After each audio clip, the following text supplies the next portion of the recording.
ሰበር መረጃ በመካከለኛው ምስራቅ ለወራት የዘለቀው ስስ የተኩስ አቁም ስምምነት ፈንድቷል። በተባበሩት አረብ ኤምሬትስ በሚገኘው ባራካ የኒውክሌር ኃይል ማመንጫ ጣቢያ ላይ ድንገተኛ የድሮን ጥቃት ተሰንዝሮ ከባድ ቃጠሎን አስከትሏል። ይህንን ተከትሎ ፕሬዝዳንት ዶናልድ ትራምፕ ጊዜው አልቋል፣ በፍጥነት ካልተንቀሳቀሳችሁ ከናንተ ምንም አይተርፍም ሲሉ ለኢራን እጅግ አስፈሪ ማስጠንቀቂያን ሰጥተዋል። ቴሄራን በበኩሏ የአሜሪካን 5 ቅድመ ሁኔታዎች ውድቅ በማድረግ መሐመድ ባቂር ቃሊባፍ የቻይና ጉዳዮች ልዩ መልእክተኛ አድርጋ ሾማለች።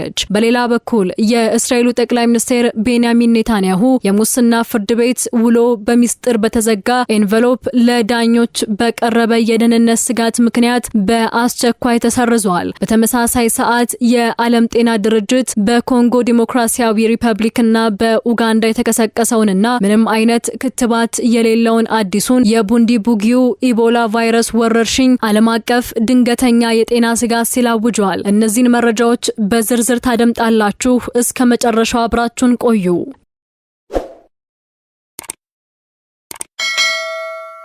በመካከለኛው ምስራቅ በአሜሪካ እስራኤል ጥምረትና በኢራን መካከል ተከስቶ የነበረውንና ከሚያዝያ ወዲህ ከመጠኑም ተጠብቆ የነበረውን የተኩስ አቁም ስምምነት ወደ ፍጹም መፈራረስ ያቀረበ ክስተት ተፈጥሯል። መላውን የባህረ ሰላጤውን ሀገራት በከፍተኛ ድንጋጤ ውስጥ የከተተ ድንገተኛ የድሮን ጥቃት በተባበሩት አረብ ኤምሬትስ ላይ ተሰንዝሯል። ጥቃቱ የተፈጸመው በተባበሩት አረብ ኤምሬትስ አልዳፍራ ቀጠና በሚገኘውና የሀገሪቱን ግዙፍ የኃይል ፍላጎት የሚሸፍነው ባራካ የኒውክሌር ኃይል ማመንጫ ጣቢያ ላይ ሲሆን በደረሰው የድሮን ፍንዳታ ሳቢያ በጣቢያው ውስጥ በሚገኝ አንድ የኤሌክትሪክ ጄኔሬተር ላይ ከባድ ቃጠሎ ተከስቷል። ጥቃቱን ተከትሎ የአቡዳቢ ሚዲያ ቢሮ ባወጣው አስቸኳይ መግለጫ ድንገተኛው ፍንዳታና ቃጠሎ የደረሰው በኒውክሌር ጣቢያው ዋና የውስጥ ክፍል ሳይሆን ከውጭው አጥር አቅራቢያ በሚገኝ የኃይል ማከፋፈያ ጄኔሬተር ላይ መሆኑን አስታውቋል። በዚህ ምክንያት ምንም አይነት የሰው ሕይወት እንዳልጠፋና የአካል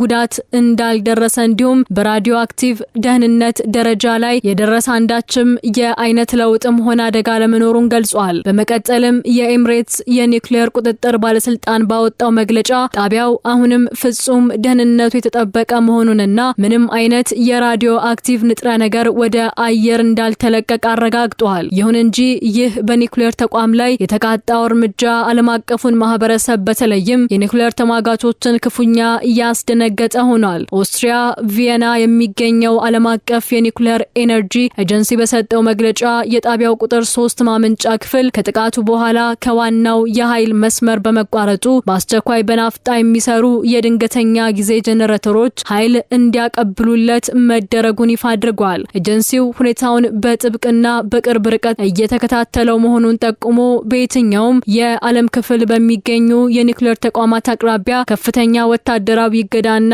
ራስን የመክታት እርምጃ እንዲደረግ ለሁሉም ወገኖች በጥብቅ አሳስቧል። የኤምሬትስ ባለስልጣናት በጥቃቱ ዙሪያ ሰፊ ምርመራ መጀመራቸውን የገለጹ ሲሆን ሀገሪቱ በሉዓላዊነቷ ላይ ለተቃጣው ለዚህ የሽብር እርምጃ ተመጣጣኝ ምላሽ የመስጠት ሙሉ መብት እንዳላት አስታውቀዋል። የኤምሬትስ ፕሬዝዳንት የዲፕሎማሲ አማካሪ በበኩላቸው ይህ ድርጊት በቀጥታ በዋናው አድራጊ ወይም በአጋሮቿ የተፈጸመ ይሁን የቀጠናውን ሰላም ወደ ከፋ ደረጃ የሚወስድ አደገኛ መባባስ መሆኑን ገልጸዋል። የኤምሬትስ መከላከያ ሚኒስቴር ይፋ እንዳደረገው ከሆነ ከተመታው ጄኔሬተር በተጨማሪ ወደ ተቋሙ ሊቃረቡ የነበሩ ሌሎች 2 ድሮኖች በስኬት ማክሸፍ ተችሏል። ሚኒስቴሩ እነዚህ ድሮኖች የተተኮሱት ከሀገሪቱ ምዕራባዊ ድንበር መሆኑን ከመግለጽ ውጪ ዝርዝር ማብራሪያ ከመስጠት ተቆጥበዋል። በተመሳሳይ ሰዓት ጎረቤት ሳውዲ አረቢያ የራሷን የአየር ክልል የጣሱ 3 የጦር ድሮኖችን መታመጣሏን አስታውቃለች። የሳውዲ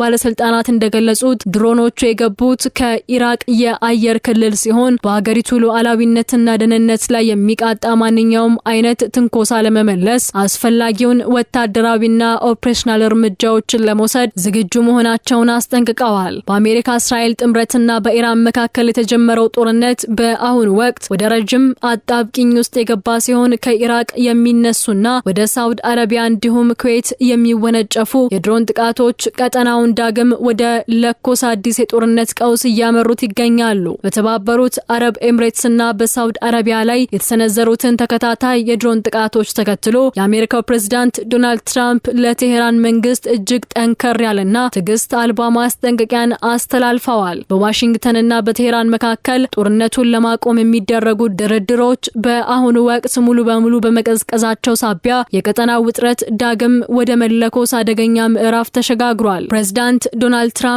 በራሳቸው ትሩዝ ሶሻል የማህበራዊ ገጽ ላይ ባሰፈሩት ይፋዊ መልእክት ለኢራን ቀጥተኛ ዛቻን ሰንዝረዋል። ትራምፕ ሰዓቱ እየቆጠረ ነው፣ በፍጥነት አሁኑኑ ካልተንቀሳቀሳችሁ ከናንተ አንዳችም የሚተርፍ ነገር አይኖርም፣ ጊዜው አሁን ነው በማለት አስደናቂና አስፈሪ ማስጠንቀቂያን ሰጥተዋል። ይህ ከባድ መልእክት ይፋ የሆነው ትራምፕ ከእስራኤሉ ጠቅላይ ሚኒስትር ቤንያሚን ኔታንያሁ ጋር በእሁድ ዕለት የስልክ ውይይት ማድረጋቸውን የኔታንያሁ ቢሮና የታይምስ ኦፍ እስራኤል ጋዜጣ በዘገቡበት ዕለት ነው። በትራምፕና በኢራን መካከል ያለው ድርድር ሙሉ በሙሉ ወደ መቆም እየተቃረበው በፓኪስታን አደራዳሪነት ለቀረበው የኢራን የሰላም እቅድ አሜሪካ በሰጠችው ምላሽ ምክንያት ነው። የኢራን ከፊል መንግስታዊ የዜና ተቋማት እንደዘገቡት ቴሄራን ጦርነቱ እንዲቆም ያቀረበችው የሰላም ሐሳብ በተለይም የሂዝቦላህን ጨምሮ በሁሉም ግንባሮች የጦርነት እርምጃዎች በአስቸኳይ እንዲቆሙ አሜሪካ በኢራን የወደብ መስመሮች ላይ የጣለችው የባህር ኃይል እገዳ እንዲነሳ፣ ወደፊት በኢራን ላይ ሌላ ጥቃት እንዳይፈጸም ዋስትና እንዲሰጥ፣ እንዲሁም በጦርነቱ ለደረሰው ውድመት የካሳ ክፍያ እንዲፈጸምና በሆርሙዝ ሰርጥ ላይ የኢራን ሙሉ ሉዓላዊነት እንዲከበር የሚሉ ነጥቦችን ያካተተ ነበር። ሆኖም ግን ዋሽንግተን የኢራንን ጥያቄዎች በፍጹም ተቀባይነት የሌላቸው በማለት ውድቅ ማድረጓ ትራምፕ ቀደም ሲል አስታውቀው ነበር።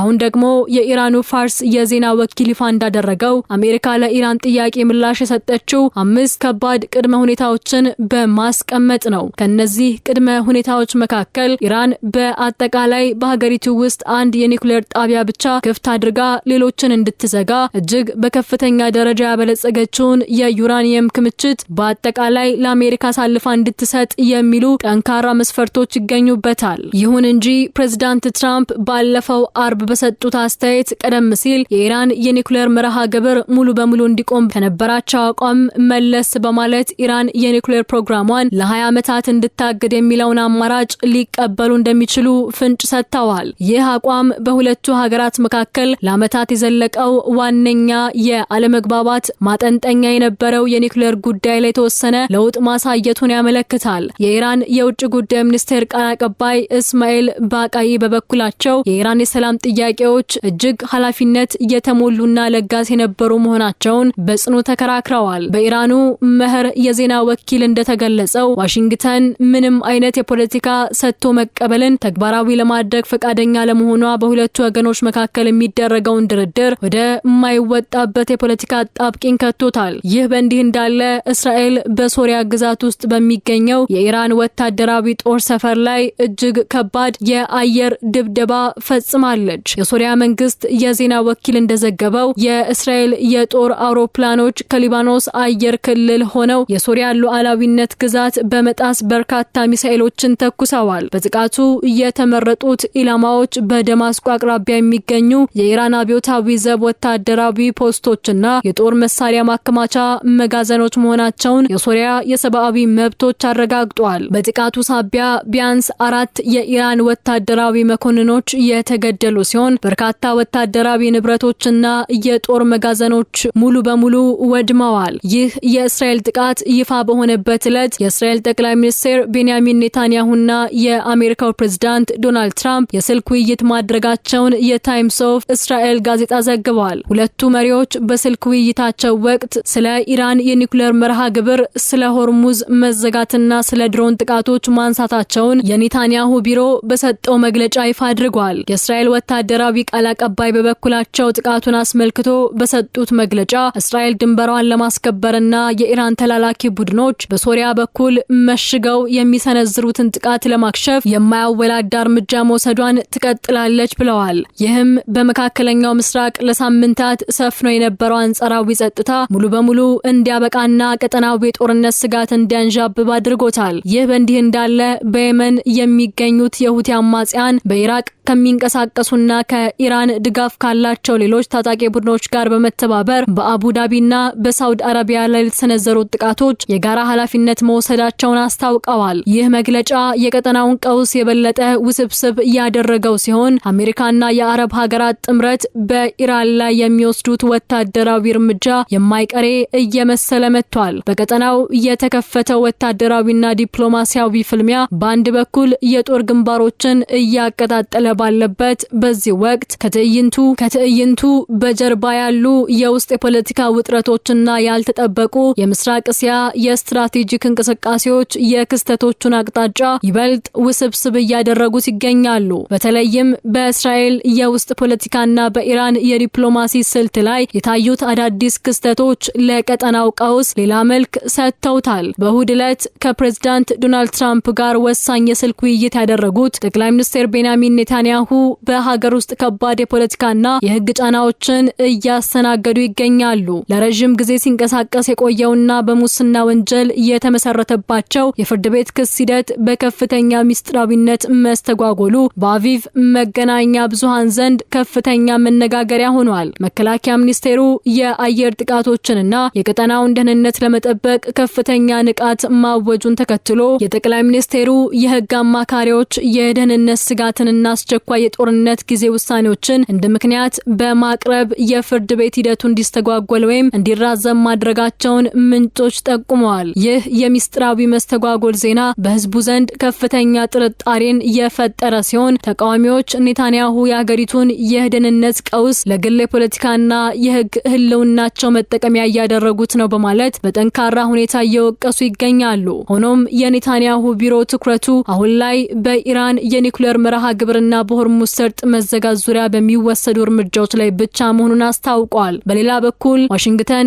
ያቀረበችውን 5 ከባድ ቅድመ ሁኔታዎች በጽኑ ውድቅ ያደረጋቸው ቴህራን ከአሜሪካ እስራኤል ጥምረት የሚሰነዘርባትን ማዕቀብና ወታደራዊ ጫና ለመቋቋም ፊቷን ሙሉ በሙሉ ወደ ምስራቅ አዙራለች። የኢራን መንግስት ቤጂንግ ላይ ከፍተኛ ተደማጭነት ያላቸውን አዲስ ልዩ መልእክተኛ ወደ ቻይና መላኩ ታውቋል። ይህ አዲስ መልእክተኛ ወደ ቤጂንግ ያመራው በአጋርነት ስምምነታቸው መሰረት ቻይና በሆርሙዝ ሰርጥ ላይ የጣለውን የባህር ላይ እገዳ እንድትደግፍና በኢኮኖሚው ረገድ ለቴህራን ዋስትና እንድትሰጥ ለመጠየቅ እንደሆነ ተገልጿል።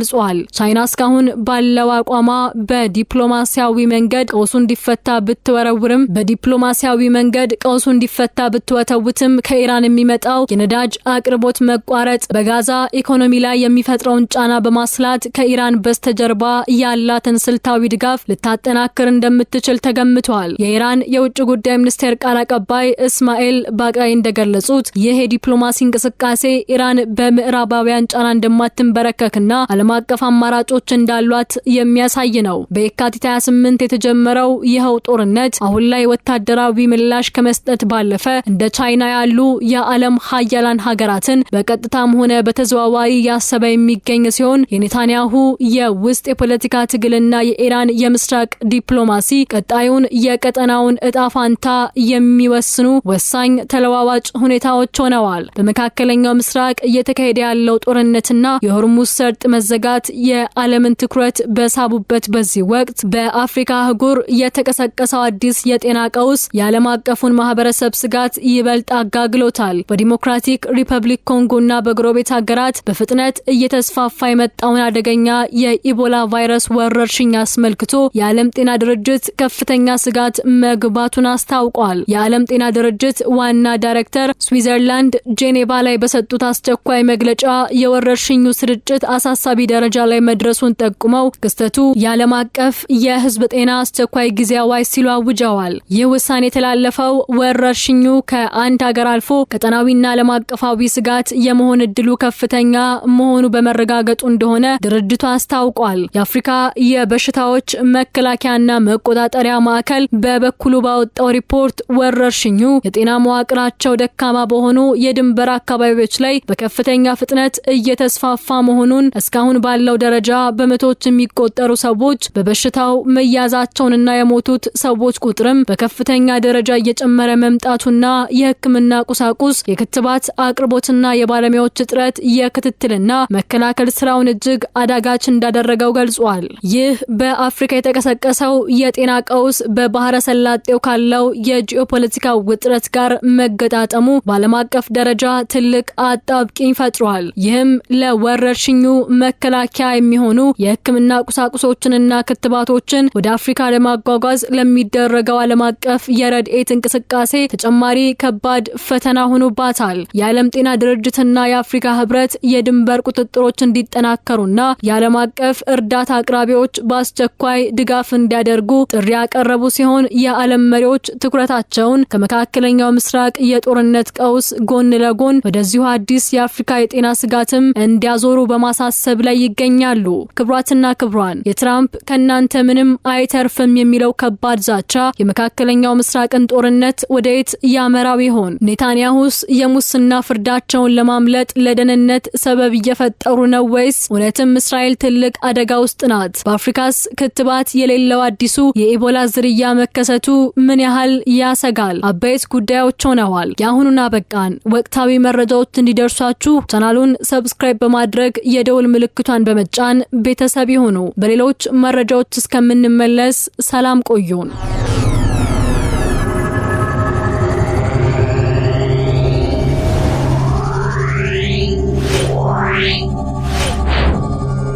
Yeah.